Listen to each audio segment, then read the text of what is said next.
It's a little bit blurry, but I think we can. Good morning, everyone in Pasadena.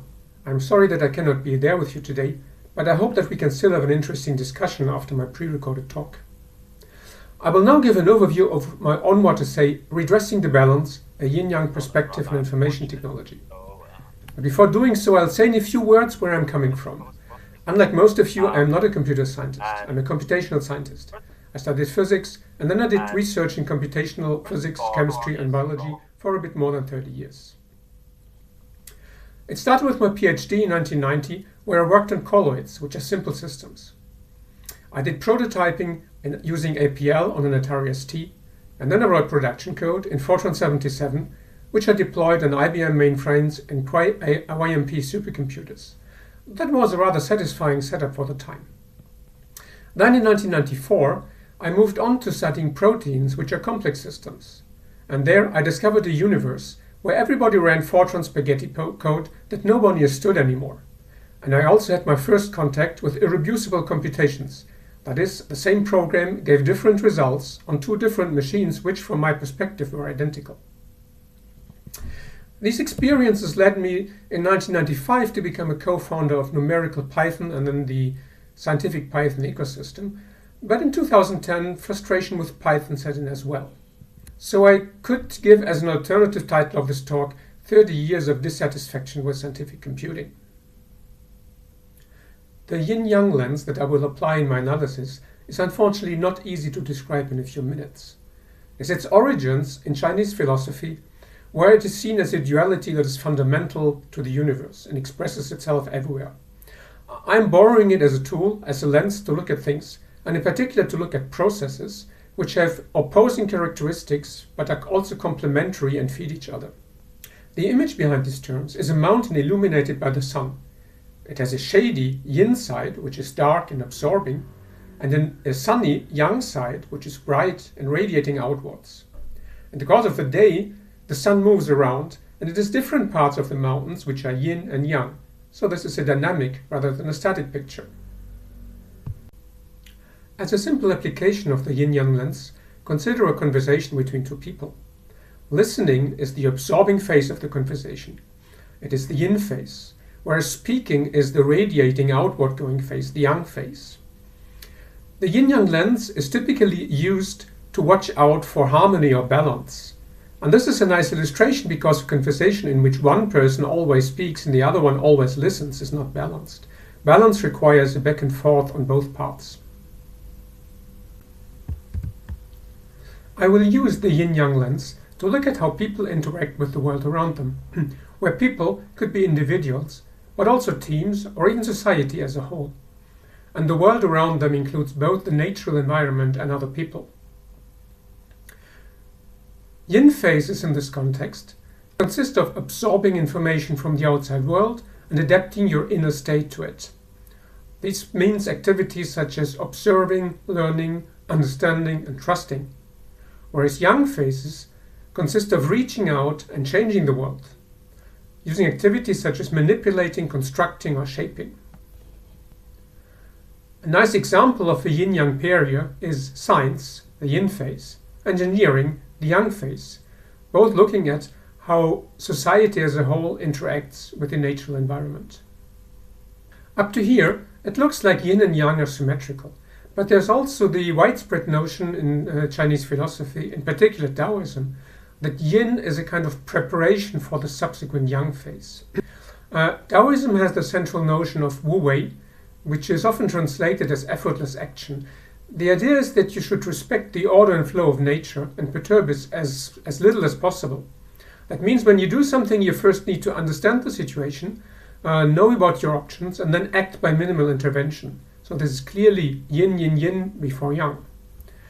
Contrast this with the Silicon Valley philosophy of move quickly and break things, which is yang, yang, yang. Well beyond Silicon Valley, today's Western societies have a very strong yang focus. We talk about economic growth.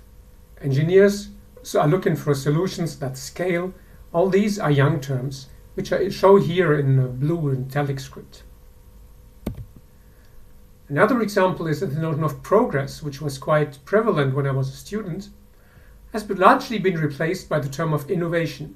Progress is a bit like Wu Wei in Taoism. It requires to know what is bad about the current state so that you can improve it. Whereas innovation is just, let's do something different. But perhaps the most striking illustration for this phenomenon is that science, the quintessential yin activity, has been invaded by a yang vocabulary from industry. We talk about knowledge production, we have research outputs that are supposed to have impact, and we have research management. The question I want to discuss in the following is, what can we do to strengthen our yin processes? There are basically three computational techniques that support the yin processes of learning and understanding. The first one is computational modeling, in which the models we form during learning are encoded as formal systems. This means that we can manipulate them with a computer and thus test our understanding of the natural world. This requires supportive modeling environments. And I think in the 1990s, APL was such a supportive modeling environment for me when I was studying colloids. Whereas today, I've still not found a supportive modeling environment that's good enough for studying proteins. The second technique is simulation. In simulation, we have a ready-made model, and we simulate it, and then we learn from the results. Learning from the results means that you know how to interpret them, and that requires a good mental model of simulation code, which is often difficult to achieve. The third technique is data analysis, which means interpreting observations in terms of trusted computational models. And much as for simulation, this requires a certain trust in the code.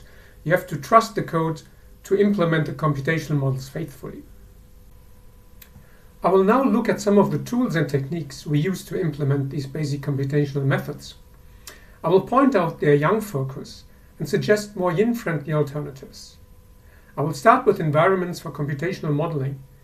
These tools are for building executable models and thus implement a yin phase that prepares a subsequent yang phase. Programming languages are very yang focused. They are made for constructing programs in view of execution. Change and adaptation, that is, adapting to new observations or changing hypotheses, happens outside the language. You use an editor to change your program and then you compile and run it again. This makes for large and slow yin-yang cycles.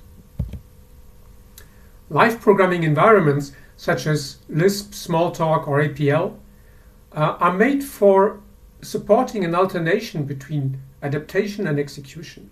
This makes for small yin-yang cycles that gives rapid feedback, and rapid feedback supports learning.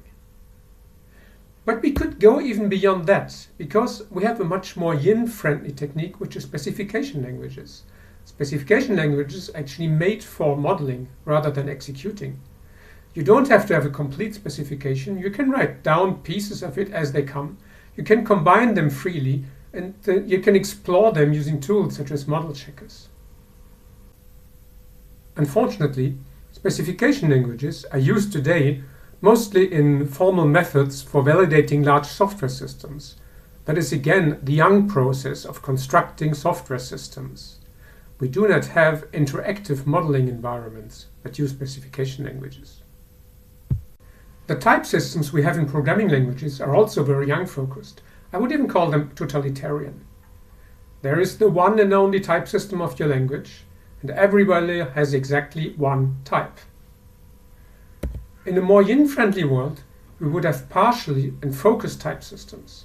We would make our own type systems as part of computational modeling, decide to which values they apply, and combine multiple type systems as needed. Here's how this works in physics, which has used type systems since the 19th century. Here's an equation from classical mechanics. It says that angular momentum equals moment of inertia times angular velocity. Now we can apply one type system to this that comes from tensor algebra. This type system says that I, the moment of inertia, is a tensor of rank 2, whereas omega, the angular velocity, is a vector, meaning a tensor of rank 1. Then it follows that the contraction of the two, I times omega, necessarily has rank 1, and thus L, the angular momentum, must also have rank 1.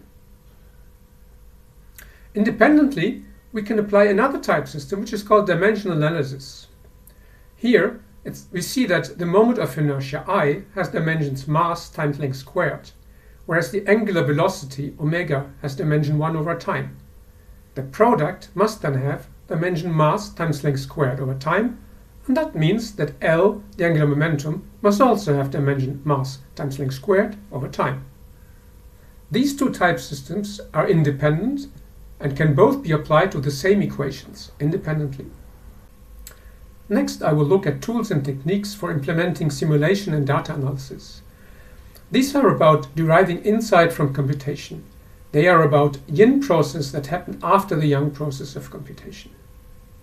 The most important tools here are programs, simulation programs or data analysis programs.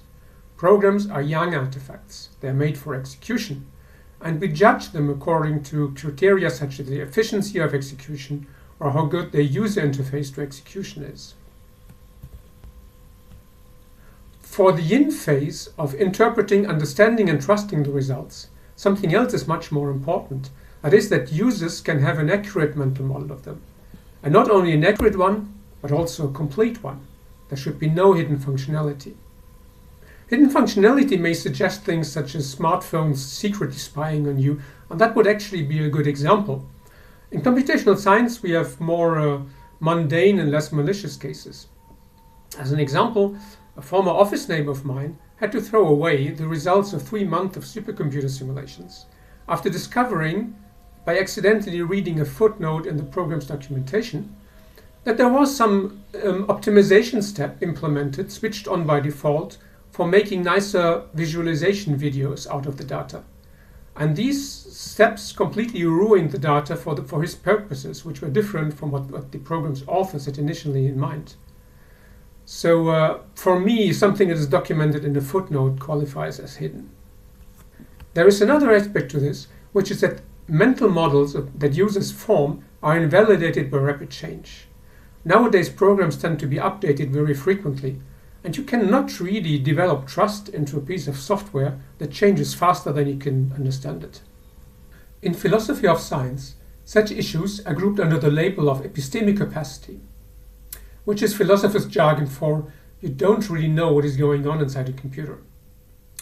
When computers started to become widely used tools in science in the 1980s, this was a topic of debate among early practitioners.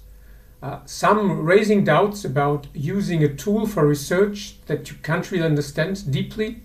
Others saying, well, as long as you write your own code, that's okay. And yet others saying, these simulation programs are so great and offer such great new opportunities, we have to use them and then we'll figure out later how to deal with the uncertainties about the meaning. Sherry Turkle has written a nice summary of these discussions, these debates, in her book Simulation and its Discontents. And she summarizes them as a tension between doing and doubting, which fits my analysis very nicely because doing is yang and doubting is yin. As we know now, doing has won, and the uncritical use of computer simulation has become widespread in many scientific domains, including my own. But the problem is still among us, and today we discuss it in the context of AI. The search for explainable AI is not very different from the search for fighting against epistemic capacity. We actually never tried so far fighting epistemic capacity for good old algorithmic simulations. And that is exactly what I propose in the following. An old idea in this space is the idea of readable code. Here's a quote that you've certainly seen and maybe even cited yourself. Programs must be written for people to read and only incidentally for machines to execute. It's from the textbook Structure and Interpretation of Computer Programs by Abelson and Sussman. And I think they're actually doing a pretty good job in their book. Writing code that is written for people to read, but those people are future programmers, and the code is textbook examples and not real-life code. In the context of computational science, the question is, can we write code for users to read, such that users can form a good mental model of the code? And let's immediately change this question slightly, because reading is only one mode of interacting with the program. I would rather say for users to explore in view of reaching a good understanding. Here's an idea I would like to propose for doing this. I've not tested it, it has not been tested by anyone else, but I think it is worth testing. The idea is to provide code as progressive explanations in multiple layers. The first layer a user would face is the documentation layer. It would explain in plain English what the program is supposed to do and how it goes about doing it. But then we could embed formal specifications in this layer and also executable examples. And these would allow the user to form a more precise mental model and to verify that it is actually accurate.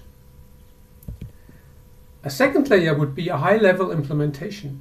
It would contain all the details to be fully executable, but it would not include any optimizations, neither for speed, neither for memory or other resource use, nor for adaptation to a specific type of hardware, just the basic algorithms.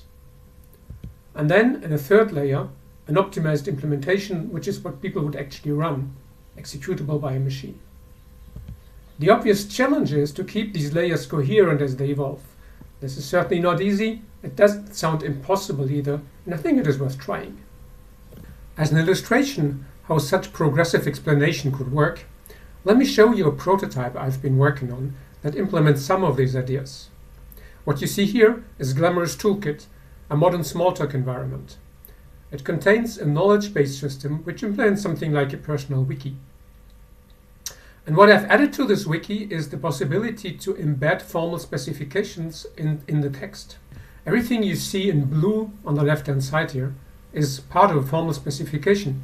Here, for example, you see a differential equation, which, well, this is a parse tree, but it is an object in memory that you can explore and do computations with and exploit in various ways.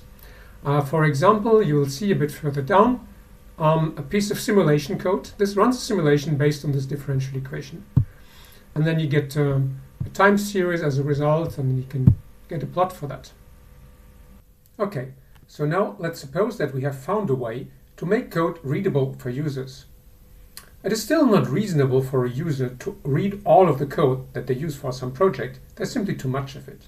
So there is still a need for users to trust software at some point. Developing trust is another Yin process, and it's a Yin process that is badly supported by today's software architecture. So what kind of mechanisms do we have for developing trust in software, and how would software have to be structured in order to make such trust development possible? I will start with a category that is particularly important in scientific computing, that is domain software.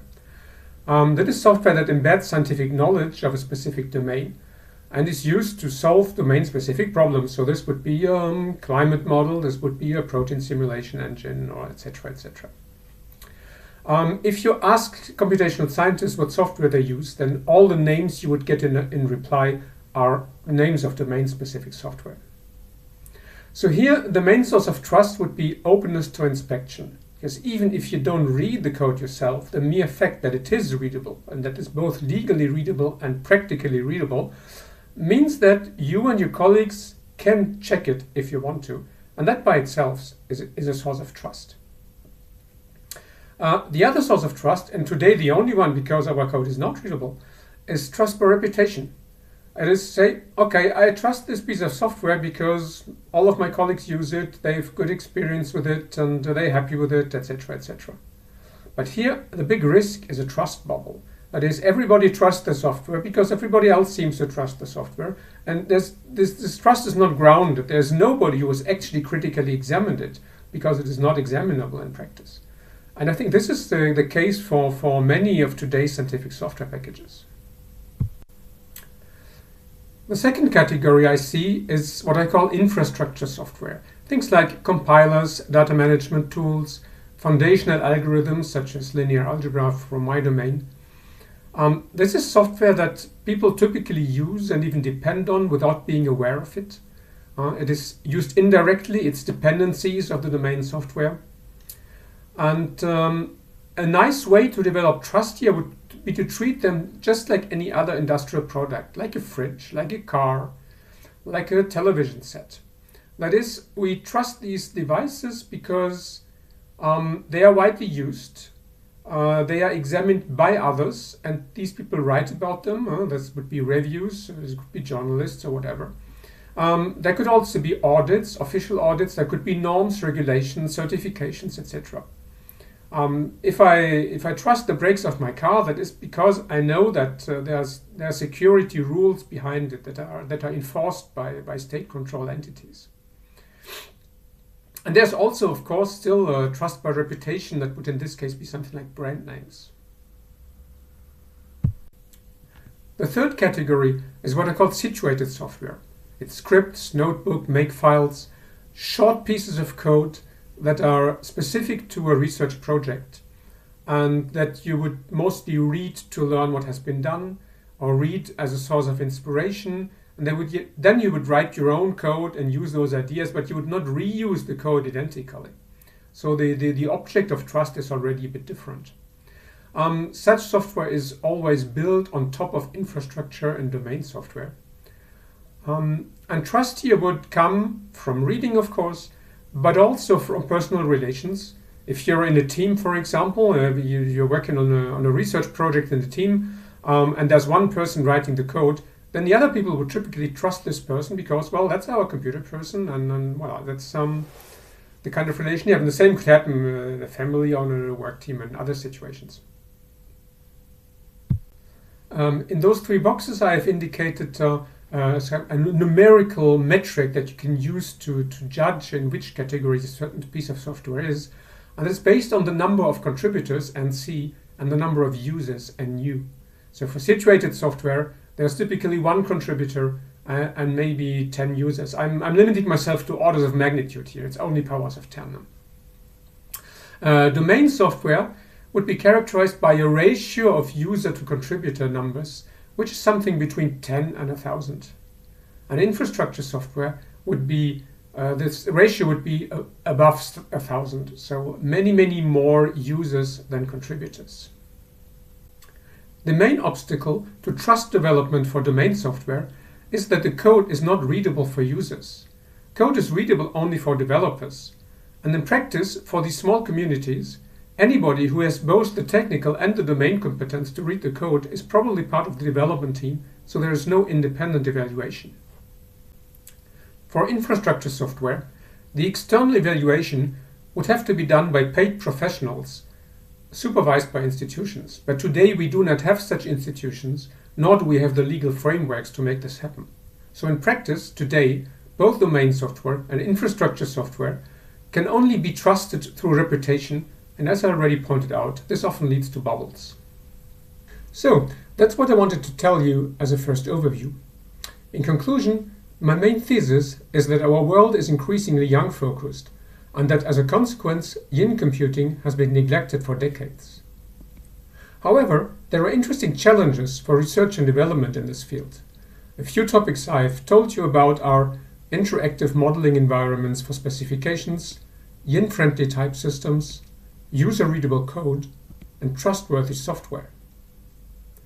I am not an expert on the computer science aspects of these problems, but I would love to collaborate on such topics with people who are, so if you're interested, please contact me.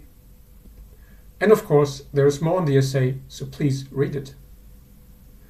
Thank you for your attention, and I'm looking forward to your comments and your questions.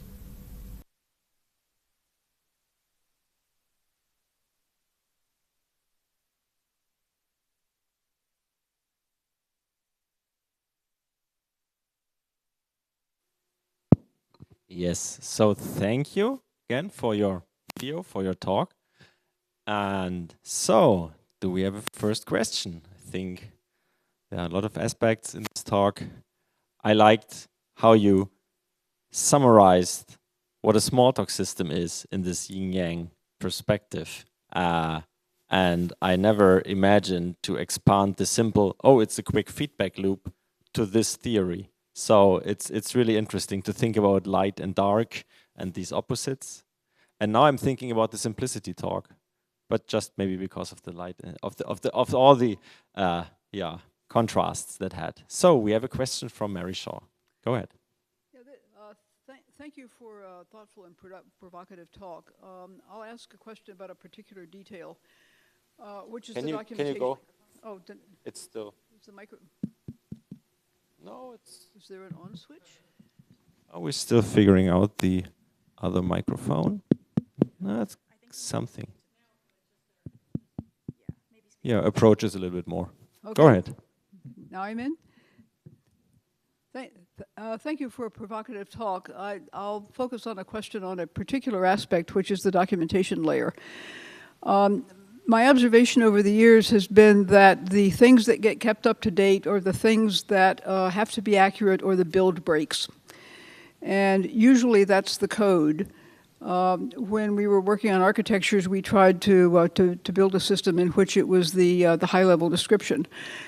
And so in that vein, my question is whether you can imagine some form of documentation that is user-readable, perhaps not free-form text, but more structured text, that is at least checkable as you compile the code, so that discrepancies between the documentation and the code break the build and you force updates. Do you see a prospect there? Oh, wait, we need to. Can you unmute your microphone? Sorry, cannot hear you. All of us get to be muted. Yeah. Now we. Yeah. Okay, yeah, sorry, I didn't. Okay, yes, I mean, this is exactly my idea of embedding formal specifications in the documentation. And this is actually the first step I've done in the prototype. So the idea is, yeah, that in the ideal world, we would have formal methods to check equivalence, or at least tests. It doesn't really matter which technique, but there would be some technique of ensuring that what is embedded in the documentation actually corresponds to what the code really does, yes.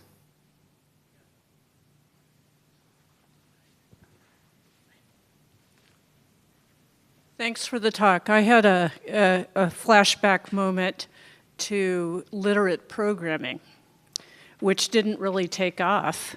You know, that was done in a small talk environment, but the idea was to explain your program and then have it there. And then the other thought that crosses my mind is the notion of well-constructed Jupyter notebooks, sort of where I can execute some code, but there's still this responsibility in any of those approaches for someone to care about and curate the entire process that the entire environment that you're talking about. And I think that it would be, remiss to say, well, we can just do the Yang solution of write unit tests for all of it and there it goes, we're done. I think it's a curation process that someone has to care and curate that. And so I'd want to know your thoughts on that as well. Yeah, I fully agree. In fact, I mean, the Jupyter notebooks and others, the idea is derived from literate programming, right? So literate programming goes back to Donald Knuth at a time where, well, computers were very different. And the problem with, I mean, in my domain, notebooks are used very, very much. And the problem is they are really in the layer of situated software shown in the end. This is really a very small part of the whole software stack that you can actually document in the form of a notebook. And what you're actually looking at is a linear sequence of code blocks, Right. nicely documented with results. But in reality, they just call stuff from a library, and you cannot see them or test them or whatsoever. So Yes. it's really just the tip of the iceberg. And that's why I don't think it is sufficient. Yeah, this is why actually the system I've shown in my small prototype there is built on a Smalltalk system which has such notebooks. So I can do actually the short simulation of the Lotka-Volterra equations I ran. That's exactly that. That's a piece of Smalltalk code that is embedded into such a notebook. The difference is that in my case, a part of the notebook is formalized, and the simulation actually picks the equations it solves out of the text. So they are guaranteed to be the right ones. So that's matching. That gives you more. Yeah. So you're sure to, let's say, what you read is what you run, in a sense, and you can. So you can, as a user, you can edit your equations. You can change a prefactor, and it will automatically be taken into account in the simulation. So it's the coherence is much stronger, and you have a much larger part of the whole code which is visible in front of your eyes and which you can edit. So I have one more observation thing to share with you. There's this book of patterns by Cyril Martrere that's called Living Documentation. And it was written for people who want to not have things get out of sync, but to have, from a software engineering point of view, have patterns in place and hooks that you can do in order to keep any sort of thing that you might generate in sync with the actual code. And there might be some useful patterns in there for you to think about. I think it's a great book. Thank you. I've never heard of that book. I'll look at it. Thank you. Hi, Konrad. It's it's Lou here. Thank you for that talk. That was okay. Yeah, I can't see you, but I recognize your voice. So, yeah. okay. Great. Hello. Yeah. Thank you. That was really thought-provoking. It's making me think about some of the projects that I work on now in a new light. One thing I wanted to ask was, why do you think we are so biased towards this Yang perspective? You know, is it something to do with the human condition or the world we live in? What do you think is the reason for that? Yeah, I mean, it clearly goes well beyond technology, computing science, and all that. On the contrary, I think we are kind of inheriting this from our outside world. I mean, there's an easy explanation. Say, oh yeah, this is just capitalism, growth, whatever.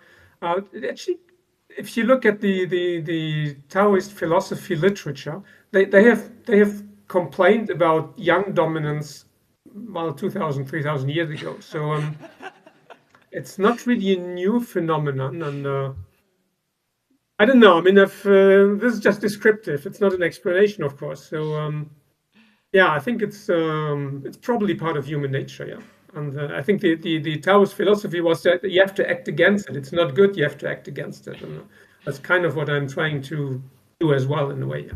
Great, thank you. That's an interesting extra piece of information. Thank you.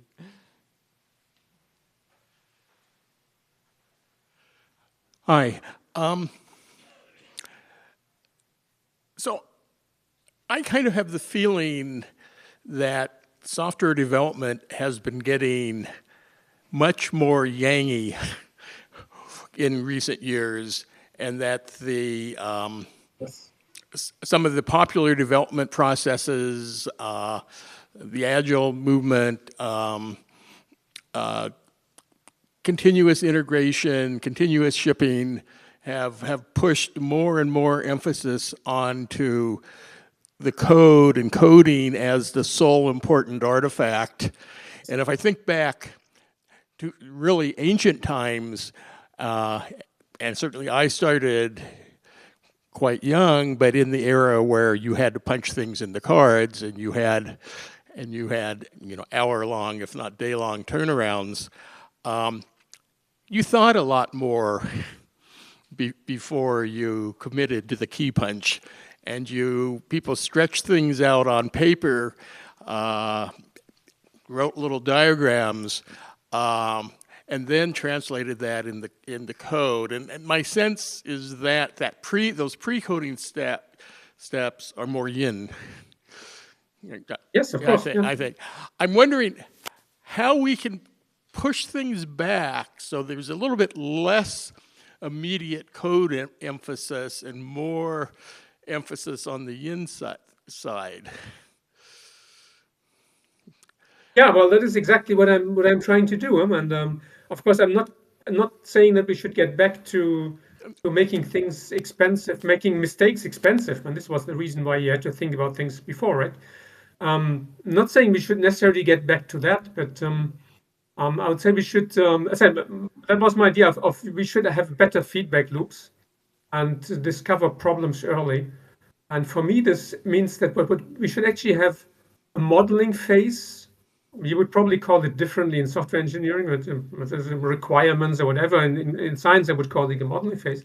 And I think the important part for me is that this is not the same. This is not a form of programming, right? I mean, there's explorative programming. There's kind of overlap, but I think it's the same activity looked at from two different ends. So computational modeling is the goal, and explorative programming is the technique. And I think we need to emphasize the goal more than the technique. and say, okay, maybe programming tools are not what we need. We probably need modeling tools, which necessarily implies some form of programming, but they are different tools made with different priorities for ultimately a different task. And yeah, and that task would be making you think, making you look at preliminary results and refining your model before you actually run big things. Yeah. Yeah, and I'm certainly not suggesting we go back to punch cards and flowcharts. As a matter of fact, at my core, I'm a Smalltalk programmer, and that's the most impactful thing upon me, which is a very, fast turnaround cycle. But the thing, as I think about my experience as a Smalltalk programmer, I'm not thinking about coding, I'm thinking about modeling. And that the end result is a model that happens to execute rather than a pile of code. As a matter of fact, one of the... if you read the original papers, if you read the old, I read many of the old papers by Alan Kay. I mean, this is the idea. I mean, that was even for children, right? Mm-hmm. The Diner book idea. And so, yeah, this goes very much in that direction. And I mean, it's also, I also ended up working with Smalltalk. Actually, I almost have the impression of being at a Smalltalk conference there. It's I've never seen so many Smalltalkers outside of a Smalltalk conference like here. Well, yeah, I fully agree. OOPSLA, which Splash is the umbrella that we're here, was started by Smalltalkers for Smalltalkers. So, but okay. So thank you. There's time for one more question. Hi, Konrad. Thanks for a really interesting talk. I found the lens of yin and yang to be a fascinating one that I'd not seen applied to software before. And it also reminded me of a book that I haven't read, but was summarized to me. And the book is by Ian McGilchrist. It's called The Master and His Emissary. As I understand it, the thesis is that society is becoming increasingly more left-brained. And the sort of the right-brained nature aspect of our nature is sort of deprioritized. And I wondered is that known as a thing that kind of overlaps with yin and yang? Has there been some sort of alignment of those, or maybe they're actually separate? I don't know if that's something you've seen or thought about before. I've certainly not read anything about it, but my first impression is that they are neither identical nor completely unrelated. So there's some overlap, but it's not quite the same. Not quite the same criteria which is used to. So, I think you can use both yin and yang phases and left-brained and right-brained in principle. But unlike you, I've heard about that book, and I haven't read it. So there's something in common there. So. We must read and compare notes later. Thank you. So Let me look at the time. Well, I will use the last minute. I have a question about readable code and optimized code. Well, how many levels do you think we need, thinking of high-performant virtual machines? So we have this separation of two layers, basically, right? Takes a Smalltalk VM, you have can write readable Smalltalk code, and the VM takes care of optimizing things. But I'm thinking of this is not what you meant when you have maybe these different. Are there more than two layers of these things? No, I think from the users, from the documentation point of view, I really want two layers, and I've added the third one, saying, okay, well, maybe we need another one for technical reasons. But if you can get rid of, if you can get sufficiently good code generated from the second layer, I think sometimes. See, I said this for me, the second layer has all the details, but it might even be algorithmically inefficient. So, and I'm not sure that optimization techniques, automatic optimization techniques, would be able to substitute an equivalent, more efficient algorithm, for example. Well, why not? I mean, maybe some pattern detection. Ultimately, there are not so many algorithms of this kind. So maybe some plain pattern detection could do it. I don't know. Maybe worth looking at, but. Thank you. Let's thank the speaker again.